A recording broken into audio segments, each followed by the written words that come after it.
Hi,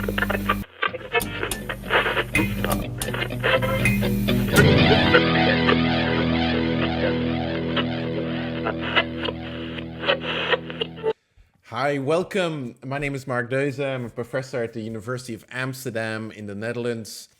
And this is my Deuze vlog and podcast where I'm interviewing a series of people, academics, as well as media professionals from around the world who are all busy in the field of trying to create a safer, healthier working environment for people in the media, for journalists, for advertising creatives, film professionals, game developers, content creators, musicians and music workers, crews, and so on and so forth. And today, I've had the privilege of sitting down with Lori Rubinstein. Lori is the executive director of the Behind the Scenes Foundation in the United States, providing all kinds of support services that we'll talk about in this interview for the behind the scenes workers, the people who make the media industry work, both in the United States and Canada.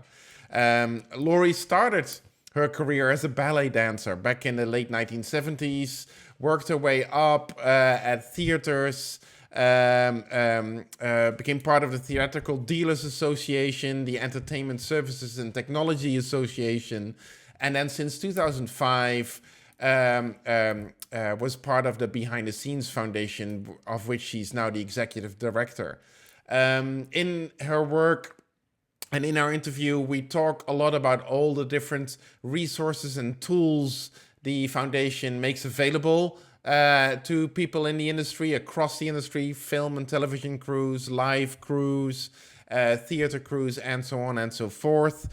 We talk about the dangers of the suck it up buttercup culture that is so typical of these industries and of this creative field, as well as the significance of or I should say the dangers of over-identifying with your job or your job title, set against taking pride in your skill set and what that enables you to do as a way of coping with the various stressors in this industry.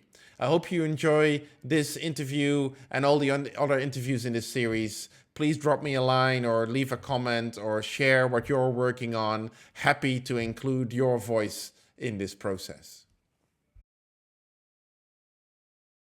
Again, thank you for joining and for doing this kind of work. I mean, the Behind the Scenes Foundation has been around for a while. I mean, you have your 20-year anniversary, I think.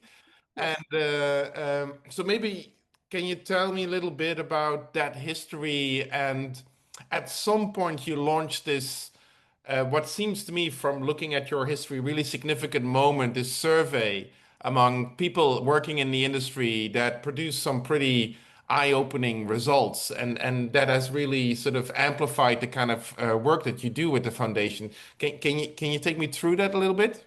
Sure. The foundation was originally created to provide assistance to people who were seriously ill or injured. And you had mentioned in your email that there are a number of organizations out there doing that, but they tend to have quite narrow focuses. They're helping people in the music business, they're helping people in the film business, they're helping people in the live business. Maybe they only help union members, etc. And so we saw some needs. For example, all of the people who work, if you will, on the supply side of the industry, people who supply the equipment, who rent the equipment, who install the equipment, who design, consult, all of those types of people, no one was servicing them. Plus, non-union freelance people tended to be often left out.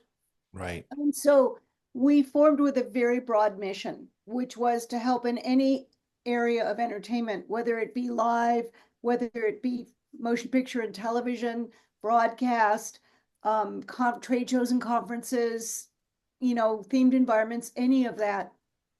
And to help not only those directly involved in production, but also those who were supplying the equipment, the services, the design, etc., for those people who did permanent installations in theaters, for example. So we have a very, very broad mandate. As a result, we are focused on serious illness or injury of the individual, or if the individual has an immediate dependent family member, a spouse, a partner, a minor dependent child who's seriously ill or injured. We also do counseling grants. If the entertainment technology professional wants to enter therapy or to enter addiction rehab, we will assist with that. So very broad. We work very closely with all the other industry charitable organizations. We all share clients. We're all limited in how much we can provide our clients, but if we work together, we find we can do much more good for them, if you will. So we work closely with organizations like Music Cares and the Entertainment Community Fund and the Motion Picture and Television Fund and the AFC in Canada. We do cover the US and Canada. And by working together, we not only are able to help clients to a greater extent, but also exchange a lot of valuable information in how to help clients and keeping our eye out. We're all, for example, experiencing fraudulent applications in the last couple of years. Oh. So alerting each other to those, that kind of thing. That's interesting. Yeah, I mean, and this talking and working together, right, with other charitable foundations, and like you said, you're in a somewhat unique position of both working with people, with workers across these various industries, but also very much the people that facilitate that make these industries work in a way. Do you find that you have to tailor your services and resources and tools to specific groups, or are there actually issues that you find that kind of cut across these different fields, these disparate fields? There are a lot of issues that do cut across, especially when you start to look at the mental health initiative. And the impetus to start that was really in 2019. It occurred to me that it seemed like almost every conversation I'd been having for the previous year ended up discussing mental health in the industry and how poor mental health was. And I finally said, okay, I think we need to do something about this. And I took a proposal to my board of directors that said, I think we need to try and really focus on the mental health of particularly the folks who work behind the scenes, right? The crews, et cetera. And they agreed. So the first thing we did was put together a steering committee, because I knew we needed buy-in, if you will, from all the different stakeholders. So I reached out to the IATSE, and they were on board immediately and have become major part of this initiative. Right. Worked closely with us and supported us 110%. We have representatives of employers, we have health and safety professionals, and I also reached out to all the charitable organizations that I worked with on a regular basis to ask them to become involved. Music Cares, Entertainment Community Fund, et cetera. So they all have a representative on this. And, we're not inventing anything. What we're doing is taking information that's out there and trying to tailor it, put it into a format that we believe will resonate with folks in our industry. We're, using language that we think will resonate, formats that we think will work for them. They don't have a lot of time to read stuff, not necessarily long attention spans. So you've probably seen all of our stuff is short and sweet, right? Just to convey the information, but trying to offer things. And you mentioned our survey. We all thought that we had a pretty good sense of what was going on in the industry, but we really wanted to hear it from the people out in the field every day. And so we conducted a survey in the fall of 2019, and it was very informative. As you saw, a lot of the numbers were striking: suicidal ideation, anxiety, depression, et cetera. Most of the questions in that survey were multiple choice, because we knew people didn't like long essay questions. But we thought, let's just throw in an open-ended question at the end and see what we get. And we had 1,000 people fill that in, which was remarkable for our industry. And that guided a lot of what we did as I tried to parse that and put it into themes for our steering committee to really look at and review. Some themes really emerged from that. And we had started meeting virtually in the summer of 2019. We finally decided to have an in-person planning meeting which was March 13th of 2020, before the Oh. world shut down. Yeah, that's the timing, just incredible, hey? Yeah. But we were in a conference room in an eerily empty NBC Universal building in Rockefeller Center, and but we came away with a game plan, and we very quickly realized we had to start rolling out some services as quickly as possible because people were going to need it. Right. Um, and some of the themes that emerged from that survey, especially the write-ins, are what really guided a lot of our initial work. It was clear we needed to do work in suicide prevention. And we joined a campaign called Be the One Too, which was run by the Lifeline, the Suicide Lifeline, and its partners. And there's an organization in New York that actually oversees the running of the Lifeline, and we had them assist us in getting up and going. So we joined their Be the One Too campaign, and really focused on sort of three aspects of that, which was alerting people to the warning signs. We did posters they could put up because we felt the more familiar people were with those signs, the quicker they would be to recognize them. Sure. And our industry and government statistics in both the US and Canada, they group us with art, design, sports, entertainment. And in the US, I believe it's the third highest suicide rate by occupation for women and the fifth highest for men. In Canada, it's the highest for women. So we knew suicide rates were, very high, much higher than the average. So we wanted to deal with that. We have what we call the 5 steps, which are the steps all of the experts sort of tell you to take, but what do they really mean? They're very simple. What do they mean? So we wrote practical guides and examples just to help people through that. We have these wallet cards that we hand out. We've handed them out by the tens of thousands, which have the 988 number for the Lifeline on it. They have the 5 steps to remind people what they are, and a link to our website to the guidance. So we've gotten that message out to a lot of folks. A surprise to us theme, we knew it existed in the industry, but we didn't know how prevalent it was bullying and harassment. Right. And what surprised us was we heard it from all age groups, all racial and ethnic identities, all sexual and gender identities. Mm. And so we launched an extensive campaign against bullying and harassment.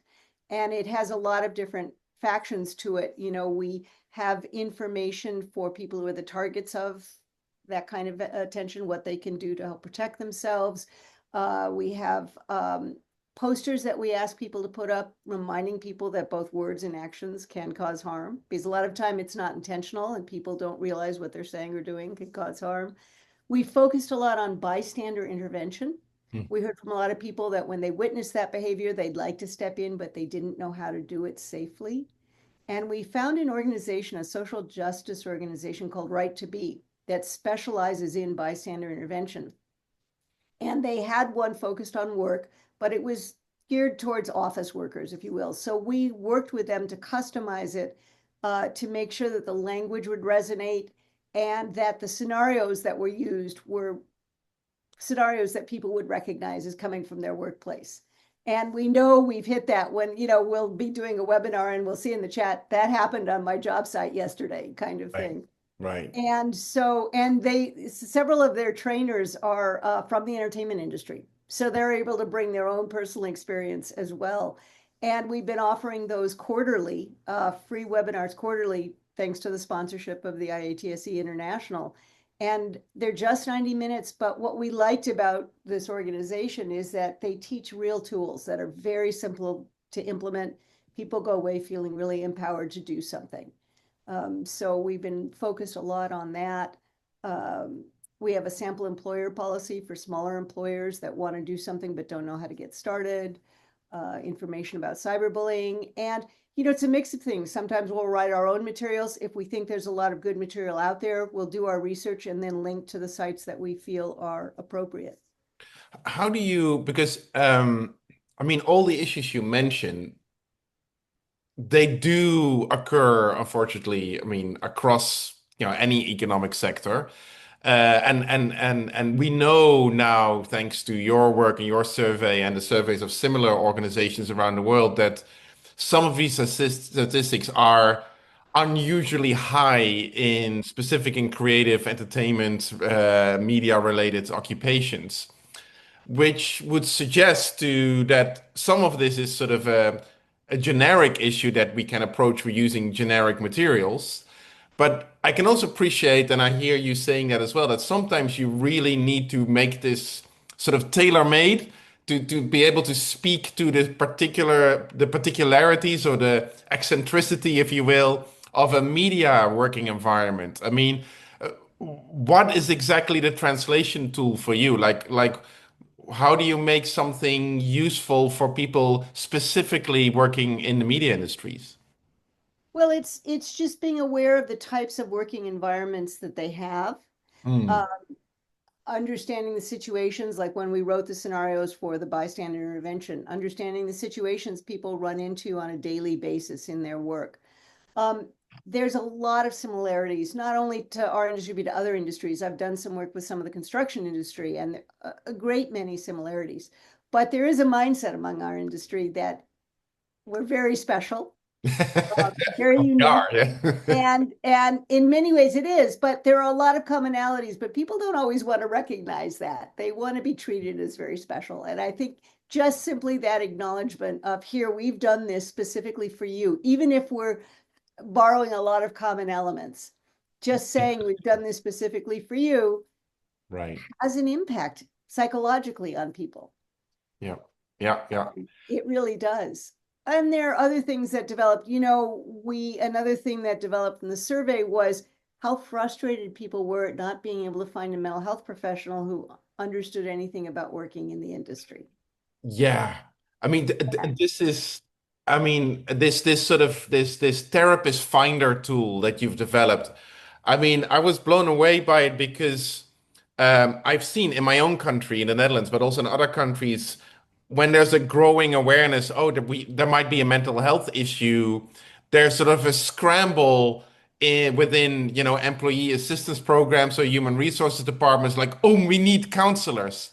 And they Google or they go to LinkedIn and they get a bunch of counselors to be Right, available for, for journalists or for, crews and film right. that don't necessarily understand anything about the particular or about how special those. So to help people with finding therapists that actually understand or appreciate, or probably is that your experience? I mean, I find that quite a few counselors in that field were media professionals themselves and then reschooled to become coaches and trainers or therapists specific to the At entertainment least industry. 50% of the Oh therapists I yeah, speak with used to work in our industry. It's an unbelievably popular second career for people from entertainment. yeah, Yeah, constantly yeah, speak to therapists who were on the road for 10 years or worked in film for 20 years or whatever. It's very, very common. And yeah. we really, we've sought two types of therapists. One are those who have worked in the industry themselves professionally, or others who have already had entertainment professionals as clients, so that in effect they were educated by those Right. clients. Yeah. Yeah. They either become therapists or educators. Exactly. No, Yeah. but that's so useful. There's one service that we've emailed about earlier that you mentioned, a career transitions team, and that I thought was really interesting. On top of everything else that you're doing, that's so incredibly valuable. That maybe you can talk a little bit more about this notion of helping people, perhaps to realize that maybe there's an other industry out there for them that can really use their skill set given the uncertainties and like especially what's happening now in film and television in the US. I mean, budget cuts and runaway production and everything else that's going on. Because this is a sentiment that I'm seeing in a lot of different countries and different industries. Sort of maybe too many people want to turn their creativity into a career, and they don't necessarily have to. You can be wonderfully creative, but don't expect to, make money off of it. And it seems that you found a way to approach that really delicately with your professionals. Well, we're trying, and this is something that particularly all the assistance organizations have been seeing for a while now, is we're constantly being approached by people who have been out of work for a year, 2 years, even more. Right. And they're going through their savings, they're going through their retirement accounts, they're borrowing from all their friends and family instead of taking action to Mm. find themselves gainful employment. And they're not accepting the fact that the industry is changing, particularly as you mentioned in film, where production is way down across the country and no one expects it to come back anytime soon. Mm. And trying to get them to understand, okay, if they want to stay in entertainment, there are lots of other types of jobs available in the entertainment industry, right? There's a lot of jobs available still on the live side. Touring needs a lot of jobs, a lot of people. The supply side needs a lot of people, and that can be just as rewarding, just as creative. And it's getting people to understand what that means. And so alerting them to that, a big part of it is people in the industry define themselves by their job or their job title.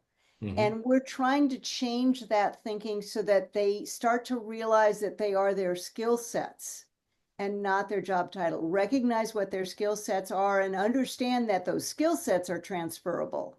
So our initial work, and we're just getting started on this, nothing is available yet, but is to take them on a thought journey. Okay, am I sustaining my lifestyle? If not, what's important to me as I look to the future?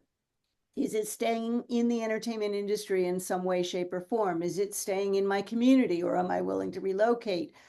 Looking at what their skill sets are, really taking their job apart and defining it by skill sets, not by title. Uh, Defining what they want and don't want in a job.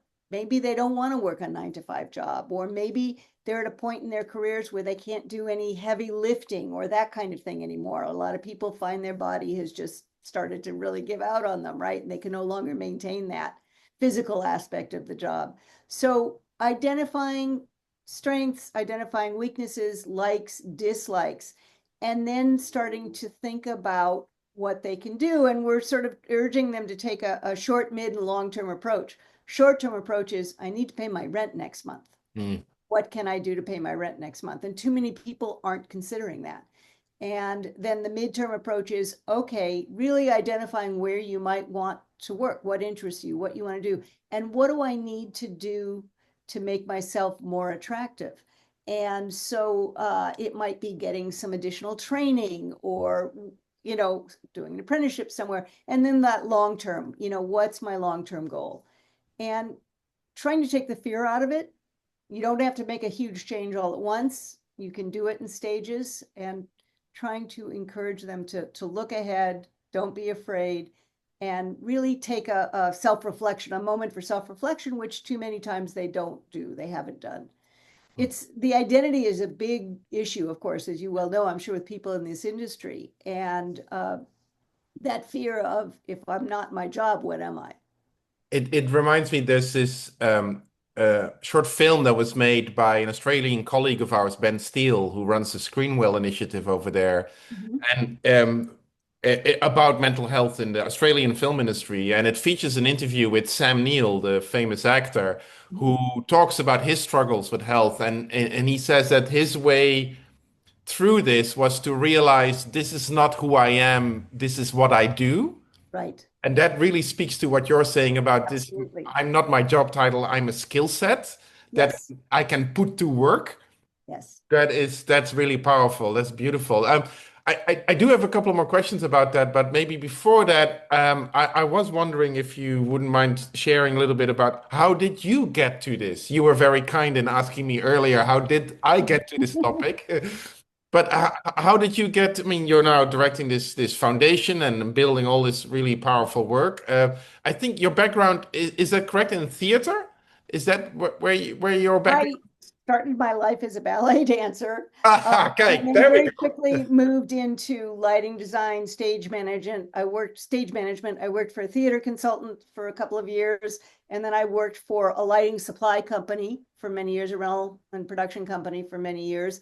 Wow. And that company was instrumental in starting the U.S. Trade Association for manufacturers, dealers, production companies, rental houses, etc., called the Entertainment Services and Technology Association. Right. And I became its executive director. I was executive director for almost 30 years. And so that it was the board of directors of that organization that originally created the foundation as a separate entity, but saw the need and created it. So for quite a number of years, I ran both from 2005 to 2018. I ran both organizations and then finally retired from ESTA to work on behind the scenes full time. Wow, that is yeah, that's an incredible career. But and so you've literally, quite literally, seen all the different aspects of this industry. I mean, from from being part of it, from running organizations that facilitate it, the technology, the technological, the material aspect of the work that I think is underestimated how significant a role that plays, and to working with the actual professionals. That is quite a perspective you have there. You ever considered writing up like a memoir or a book about this? Yeah. No, but it's been a very interesting and very rewarding career. And I've had the opportunity, with ESTA, we started a technical standards program, writing standards for the industry. We started a certification program for riggers and electricians, things like that. So all of that has been very, very interesting. Chances to bring the industry together, work with lots of different aspects, lots of different parts of the industry. So it's been fascinating. So about that history, I mean, in an earlier interview, you said something along the lines of that how extremely hard it is for people's mental and physical health to build a career in this industry, and that it's been that way for a very long time, which, of course, from your unique vantage point, you've been able to witness for all this time. I mean, how do you explain the fact that for so long this was known in the industry? Like, yeah, that's not just hard to make a living in, it's just hard for your health. But that only maybe in the last 5 to 10 years, that actually has become a dominant topic of discussion and taken seriously. Whereas before, it's very hard to find organizations or people that were really invested in this. How do you see that history?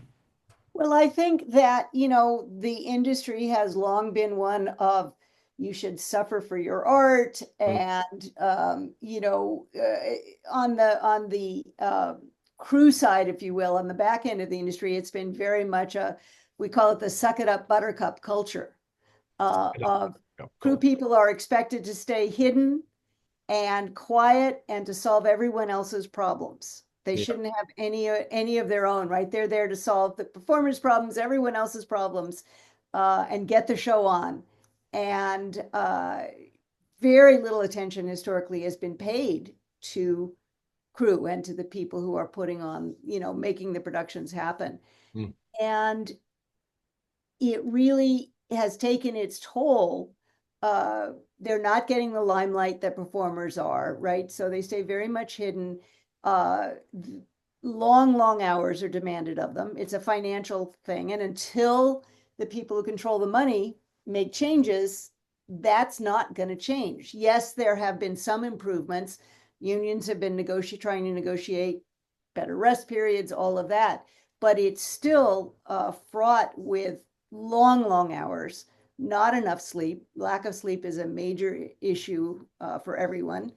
Um, it's constant stress, right? The curtain must go up every night at 8 o'clock, or the shoot has to be finished by this time. So you're living with that constant stress. You have very little time for family or friends. Whether you're on the road for long periods or whether you're leaving every day before the family wakes up and you don't get home until after they've gone to sleep. Similar types of things. So there's not a good balance, tremendous financial insecurity, right? People don't know when their next job is going to come. So there's tremendous financial insecurity.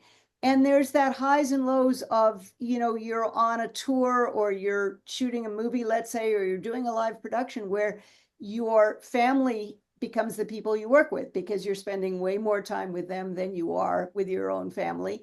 And then all of a sudden, tour's over, shoot's over, whatever, and you don't see them anymore. So there's that Mm. feeling of being bereft of everyone you've been spending time with. So that happens a great deal. So there are many, many factors. Uh, a lot of these jobs are physically very difficult, and we see a lot of people who just literally wear out their bodies. Um, but by the time they do that, they're at an age where moving into another career is very, very difficult.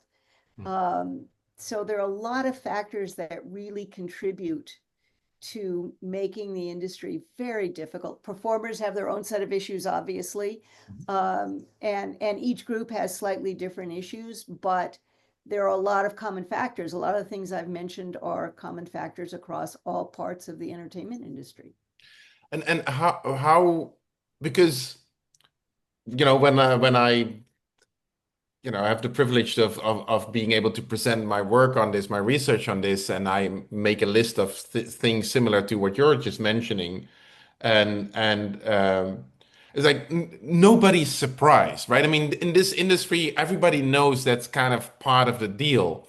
So, but I appreciate what you said earlier about that in 2019, all of a sudden, every conversation seemed to be about mental health. So just before the pandemic, and that's exactly what I found in my research. And in the last 10 years, 2015, 16, up until now, that's the topic.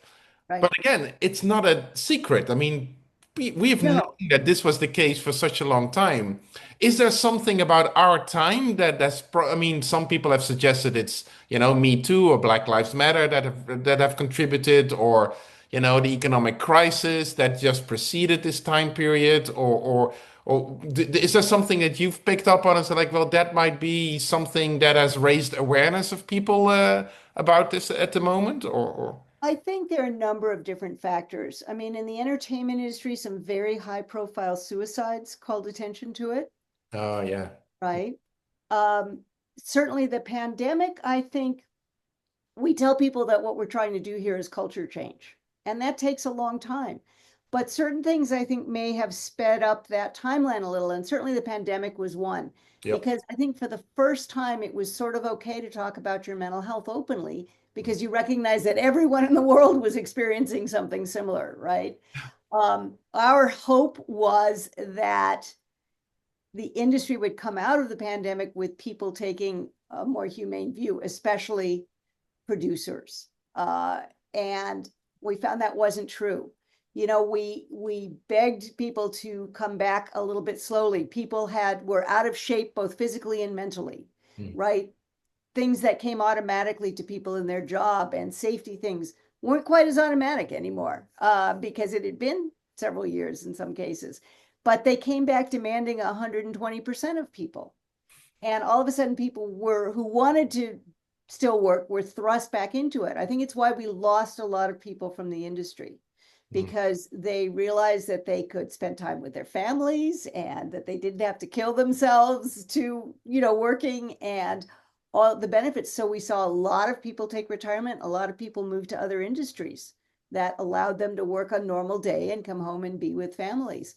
And so the the industry came back, and there's long been an attitude amongst a lot of people, in terms of, I'll just call them the money people, whatever title they hold, of there's always more people willing to step in. If this person doesn't like the working conditions, there's someone younger willing to step in and get the experience. And that's an issue. And there are people trying to change that. You'll hear of directors who insist on having a mental health professional on set, those kinds of things. We've trained 1,700 people in mental health first aid, who are out. The goal is to have someone who's been trained in mental health first aid on every set, backstage, etc., so that people know there's a person they can speak to. But it is culture change. You see strong resistance among pockets. I think it needs a generational change to a certain extent. We do find more openness to talking about mental health, wanting help, among younger people. More that work-life balance seems to be more important. So it's going to take time, but it's also going to take awareness on the part of those who schedule rehearsal schedules and performance schedules and tour schedules and shooting schedules of building in time. And of course, that costs money. And Yeah. that's the rub, right? That's where the resistance has been. It's so fascinating what you're saying because it's like, for example, in the advertising industry, in the global industry, there's a lot of movement of like workers refusing back to office policies post-pandemic, saying like, no, no, I actually want to work from home 2 days a week because yeah, speaks exactly to what you're observing as well. And as to, people who like in charge of scheduling and those like assistant directors or second assistant directors, and it's exactly from those groups that I'm hearing sort of concerns like, how do I better protect my people? Because I'm in charge of, making sure everybody gets on set, but I realize I can't just keep doing it the way I've always been doing it. So that really, yeah, that's a wonderful observation. And you talked about culture change, right? And one very specific aspect of that culture, the industry's culture, I wanted to sort of pick your brain on because you spoke out about it in the past, which is the industry's drinking culture. Because it's part of what makes the industry fun, right? The over the hill party when you're halfway through a shoot, or the rap party at the end, and Yep. there's always drinks to be had somewhere. I think Mhm. you said something in an other interview in a podcast for like, hey, how do you cope with an industry where your next job is at the bar, right? Where you find another gig while having drinks with somebody. But what if you don't want to drink? What if you're trying to stop drinking? What if and drinking comes with a whole host of other problems, including harassment and that kind of transgressive behaviors. What is your take? How do you approach this sort of, on the one hand, enjoyable part of the industry, right? Part of what draws people in, lots of young people having drinks, having fun, yeah, pretending this is not work. And on Right. the other hand, clearly the problematic aspects of this and the quite darker aspects of Yes, this as well. I mean, absolutely. how do you engage with that? Well, we've got a task group that's really been working on this, and it is comprised of very well-respected individuals in our industry who are in recovery themselves, but also manage people and have had to deal with the issue of alcohol and substance use a lot. And one of the things that we've heard from across the industry, particularly from people who are in charge of managing other people, whatever their role, whether it's a union steward or a manager in a company, is that they're all spending more and more of their time dealing with issues, substance use issues, and they've had no training for it at Mm, all. And so a lot of what we've been focusing on is trying to provide them with some tools. And so the first thing we did was create this website. And yes, there's information about alcohol use, substance use. What does that look like, short-term, long-term effects, et cetera. But then I think where the sort of the meat of what we're working on is, how do you, if you're concerned about someone, how do you approach them? Well, it's different if it's a friend or coworker than if it's someone you report to or someone who reports to you. Each of those brings in another set of things to play. And so we try to address that again, very simply. These aren't long, in-depth things, but just to give people some basic guidance. We have a great document these people created. We have the executive vice president of a very well-known lighting manufacturer. We have the president of a film local, the business agent of a live stage local, who talked about what they use, their tips and tricks when they have to go to the bar mm, after work to socialize, but they want to maintain recovery, or in one case, when they have to take clients out and they're pressured to drink, but they don't want to. And it's a very simple document, but it's filled with little tips and tricks that they use to help maintain their recovery. And I think it's one of the most valuable things that we've done. Um, we've just created a new webinar, which is basically dealing with substance use in the workplace, why and how we help. So it's geared at anyone, whether it's a coworker you're worried about, again, someone who reports to you, someone you report to, talks about, first of all, why you should help, because you can help people recover. They can become very productive. Uh, but how? So it talks about how to have a conversation with someone, and the things to do and not to do, and language to use and not to use, and all of that. And it has a section on employer responsibilities and union responsibilities. And it's just an overview. It's just to give people some basic tools for how to approach this in the workplace. And we are very much focused on the workplace. We know a lot of people are dealing with it in personal life, etc. But it's really focused on the workplace, and the fact that someone who comes in impaired in our workplaces can really put people's lives at risk in a very major way. Our workplaces tend to be very dangerous places, right? Right. So and we're focusing on different aspects of that. And hopefully we're reaching some people. Hopefully we're helping. I was thrilled because I got a call one day from a gentleman who said, I've got a very close friend who has just gone into recovery. He's got to go to a trade show. He's really worried about maintaining his recovery at a trade show because those are notorious for that. He said, can this person come to your booth and use it as a safe haven? And I said, absolutely. Wow. And we had someone working our booth who was in long-term recovery, and he gave him his phone number. He said, anytime you need me, I'm there for you. Come and spend time with me and my friends. So it might be one person at a time, but hopefully we're starting to have an impact. It's very much about changing that culture of alcohol and substance use in the industry. It's one thing that strikes me about what you're saying now, and so many of the efforts that you've described in our conversation and that are available online is that they're not just about what individuals can do for themselves, but a lot of it is very much about being an ally or Yes. like an active bystander or sort of an Yes. advocate, or it's more like of a communal or social Peer approach to support. mental health Yes. Yes. rather than and that's something that I sometimes find missing in a lot of the discourse around mental health that I'm picking up in various industries around the world, that it's about becoming mindful or well intended and obviously relevant actions that you can take as an individual, but to transfer this from an individual problem that has causes that are more systemic to a more shared or collaborative. I have an academic colleague, Diana Bossio. She calls this collaborative allyship, which I think is a Okay. beautiful Yes, it is. concept that seems to inform a lot of what you're doing, if Yes. I understand it correctly. It does, right. We are really focused on that collaborative allyship. So our mental health first aid training, our bystander training, we have the all the stop bullying things are about that. We have something called Toolbox Talks, and I don't know if you got a chance to look at that at all, but it's that desire to have language about mental health and respectful workplaces become a normal part of the workplace.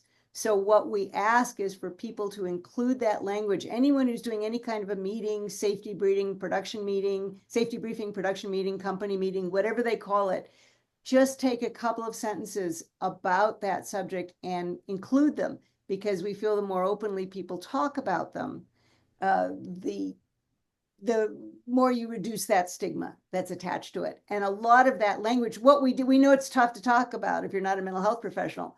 So we had entertainment industry professionals. We identified topics, and then we had entertainment industry professionals write sample language. So you can go to our website and say, oh, that applies to my workplace, and I like the way that person has said it. I'm just going to grab that and put it into my normal safety briefing, for example. Mm. But a lot of it is about recognizing when your peers are maybe having a difficult time and not being afraid to speak up, not being afraid to check in on how they're doing. So much of our work across the board is about showing that support for peers, showing that care. And part of it is, if you're in a work environment where perhaps you're not getting that kind of care from whoever is up the ladder from you, at least you can take care of each other. And that can go a long ways towards helping create a better work environment and taking care of people. So a lot of it is focused on that collaborative allyship, peer support, whatever you want to call it. That's a big part of what we're trying to do. And in conclusion, I mean, talk about collaboration. Like you said at the beginning, talking with other charitable foundations, checking in on what everybody's doing, and enabling that conversation. Like you said, you work not just in the US, but also in Canada, so across borders, that I think still exist at the moment. Sorry about that. They're all But nervous up there. I was just at the trade show and they're all very nervous. you gotta laugh. So it means I say we very respectfully have come a long way already in a relatively short time. If we think about the last 10 years in terms of destigmatizing, or as you say, normalizing these conversations and taking all these actions. And how do you see this industry taking the next step? Because as you said just there at the end, even if the people in charge are not supportive, you can still support each other. And that's a very powerful statement. But it also sheds light on something you said about post-pandemic work culture in film and television, that producers still expect people to be 120%, like you said, which in and of itself is unhealthy, let alone post-pandemic and all that kind of stuff. So how do we move forward as an industry from here? I mean, small steps, or do you see something shifting on a structural level? What's your perspective there, Lori? I think it's small steps. I think it's trying to get the message. I think we have tremendous buy-in to this concept from the workers, and in certain organizations at the highest level, but not enough organizations at the highest level. So it's trying to reach the major studios and the major producers for tours and live shows, and trying to get them to place value on mental health. Recognize, we say that mental health is as important as physical health, and it absolutely is. And so trying to get them to understand that when someone is ill or injured, it impacts their productivity, it impacts therefore their bottom line, et cetera. And the same thing is true when people are not in good mental health, it impacts the exact same thing. So recognizing that healthy workplaces, both physically and mentally, will improve their product, it increases creativity, it improves productivity, et cetera, all of the benefits. It's getting them to recognize that and to look not just at that immediate bottom line, but at the longer term. And it's difficult. And I think it needs prominent spokespeople to come and say, this is important. And we're seeing a little bit, like I say, we'll see some directors who insist on having that kind of care on set or in their tours, that kind of thing. So it's starting to gain traction, but it's a slow process. But I think this is what it is. It's essentially one workplace at a time.